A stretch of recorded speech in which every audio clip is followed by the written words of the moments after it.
We've seen that the adjectives describing women tend to be more of kind, caring, nurturing, whereas if a woman is as determined to go up the career ladder, focus in her career, is seen as aggressive in a negative way. But if a male colleague is the same aggressive focus in career development, that's seen as a good thing.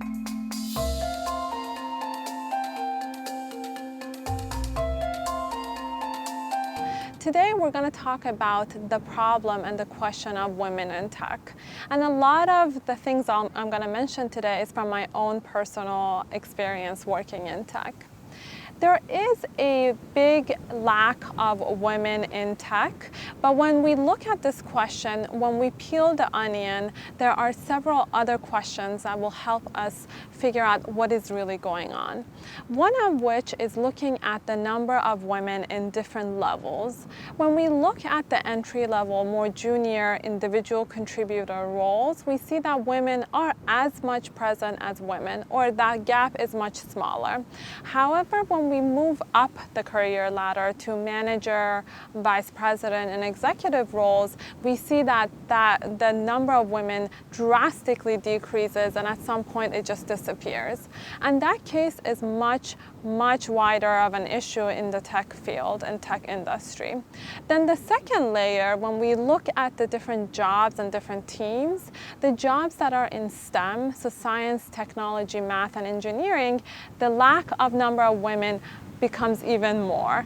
So this is more of a both pipeline as well as retention problem. Now, when we look at the pipeline problem, we want to see where are the women in tech? Are there women studying any of these STEM studies? We see that about 25% of college recent graduates are women who study STEM majors. And when we look at the year-over-year changes, we see that that number is actually starting to decline. So if you remember at the beginning, I mentioned that there already is fewer number of women in tech, but then if we have fewer people entering these majors in colleges, that gap is going to become wider and wider. So in order to address this problem, we need to think about the earlier years, the child development years. When boys and girls are in school, in elementary school, how are they being treated as far as liking numbers or liking science courses and subjects? We need to understand and address all the stereotypes, the traditional and family and social nuances that impact a girl's development from earlier years. We need to make sure and realize that girls are not just playing or should not just play with Barbies and dolls, and boys should not just play with trucks. We all need to be able to push our children, the new generation, to start playing with toys that help with their development, their brain's development, like puzzles, look at numbers, and have interests in fields that are beyond just the play and superficial levels. So when we look at that, looking at child development and encouraging girls to get into the STEM subjects when entering in college, we want to figure out, okay, they are now studying these, there are recognizing that there are social norms and stereotypes against women in these fields, but now how do we get them into the companies?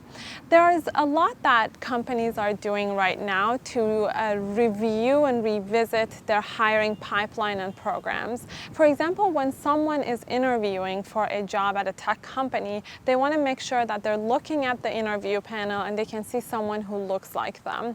So now, because of those research and studies, there's a lot that's being changed in interviewing process. They tend to have at least one woman representative from the team, as well as different ethnic diversity backgrounds. Beyond the recruiting part, we need to now think about when the women are in the companies, are they starting to feel that they belong there? Can they continue to see themselves grow in those fields into the different levels or not? Another issue is also the culture issue. A lot of the tech companies, you might have read, had or some continue to have toxic environments for women, hostile environment for women, that they don't feel like they can continue to flourish and be successful in their careers. For example, even though we're in the 21st century, the household chores as well as childbearing and child raising, all of those responsibilities continue to be a woman's responsibility. So practically, a woman has several full-time jobs. They're her own professional full-time job as well as raising kids and household stuff. So when you look at promotion process, usually you need to be very dedicated, and in tech industry there is this sense of fast-paced, lean culture that we don't have a lot of headcount. We have only you for you to do that job and for you to go above and beyond to be promoted. So for a woman who has children, who has a lot of other responsibilities, it's hard to put in those extra hours in the evenings or in the weekends. That's an opportunity and the privilege that the male colleagues have that women don't have. So that right there is one problem, that is cultural problem that we've seen some tech companies trying to address by providing maternity leave policies from 3 to 5 months for women, as well as providing more emphasis on work-life balance. Beyond the cultural side of a company that would hope to bring emphasis on inclusion, diversity, and belonging, we need to look and see that once women are in the company, are they up for promotion at the same rate as men or not? Do we see during the review cycles they are being reviewed the same way, fairly, without biases as men, or is it different?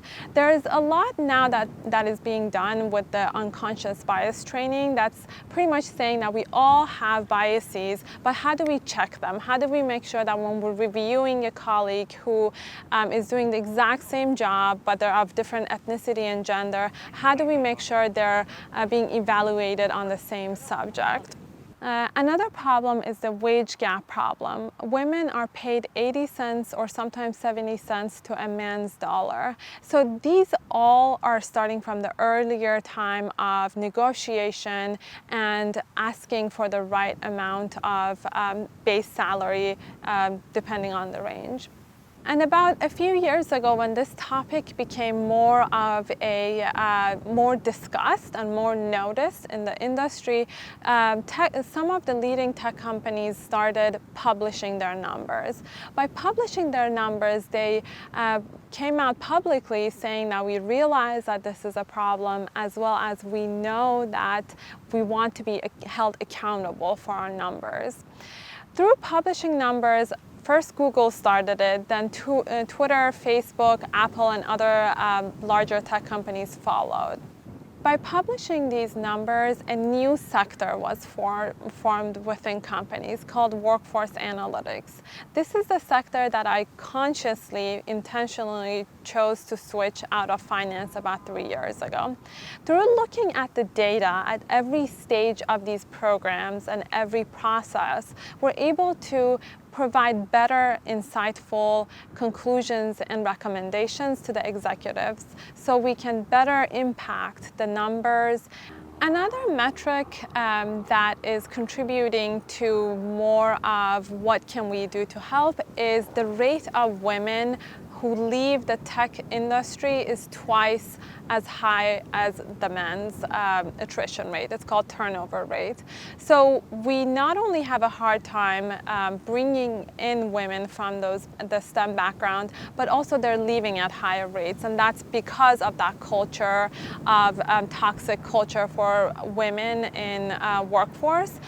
So for women, one other hurdle to jump through is the review process. In the review process, which is done once at the end of the year as well as sometimes in mid-year, that's when feedback is provided to employees, and that's when you know who's up for promotion. We've seen that the adjectives describing women tend to be more of kind, caring, nurturing, whereas if a woman is as determined to go up the career ladder focus in her career is seen as aggressive in a negative way. But if a male colleague is the same aggressive focus in career development, that's seen as a good thing. Those actually are the behaviors for a CEO and for an executive. So beyond looking at the pipeline, we want to make sure that the culture is an inclusive culture, and a culture is not just formation of having a diversity and inclusion department. It's to make sure that we bake in all of these systems, checks and balances throughout all the stages. Now, when we look at solution, there tends to be two schools of thoughts in that. One of them is that we need to have a systematic approach to this problem. By that, we mean that this is great that companies are publishing their data, but what can they do about it? Can they come out and say that I have a target, I want to reach to a specific goal? That would help us to get closer to closing that gap that's becoming wider and wider. Some companies have done that, but some companies are just monitoring their data. Now, the second approach is the lean-in approach, which is coined by Sheryl Sandberg. This approach is saying that we as women know that this is a problem, but we need to be able to recognize it, speak louder in teams, be more aggressive, make sure we continue to go up that ladder. This puts the onus on women, whereas the first approach puts the onus on the companies. In my perspective, and in general in practice, we see that the solution is pretty much the crossroad of these two schools of thoughts. We do need companies to recognize that this is a problem, that we need to build a culture of belonging and inclusion that's not just male-dominated or female-dominated. We need to have both, because at the end of the day, these tech companies have products that are geared towards the consumer. The consumer, half of the population is female and the other half is male. So we need to have these diverse thoughts and processes in every aspect of the company, in every department, so we can later on provide products that are beneficial to the entire population. Now, as a woman in tech, I try to be part of the solution as well. And being part of the solution for me, one of it, which I mentioned earlier, is to I transition out of finance into workforce analytics because I see that I can bring in my knowledge and experience in working numbers, but looking at different part of the industry, asking the right questions, digging deeper, trying to see where we can go in and ask those whys and hows and wheres to better bring in data and processes. Beyond that, I realized the importance of mentorship and guidance throughout the different stages of career development for those who are younger than me. So those who are maybe recent college grads or those who have recently immigrated to the US. Because the working culture that we have in the US, it's not necessarily the same across the world. And Silicon Valley, the tech industry, is an international one. People come from all across the world. So how do we come together? How do we help one another, empower other women so we can climb up the ladder and make it easier for the generations to come? And as an Azerbaijani woman, I see the importance of pushing and empowering our future generation of girls and women to go beyond what we have today. We recognize that our culture maybe is more of a conservative culture for women and girls. So how could we empower one another so we can see more girls in the tech, in the STEM subject areas? There is a saying that when you educate a man, you educate an individual, but when you educate a woman, you educate the entire village. So for us, in order to push one another, to hold each other's hands, to bring each other up, we would help the next generations of Azerbaijan, for Azerbaijani women and men, because this is important not only for Azerbaijan as a country, but also for the business, to make sure diversifying women's abilities not only in the current sectors that they're in, but also in the tech industry.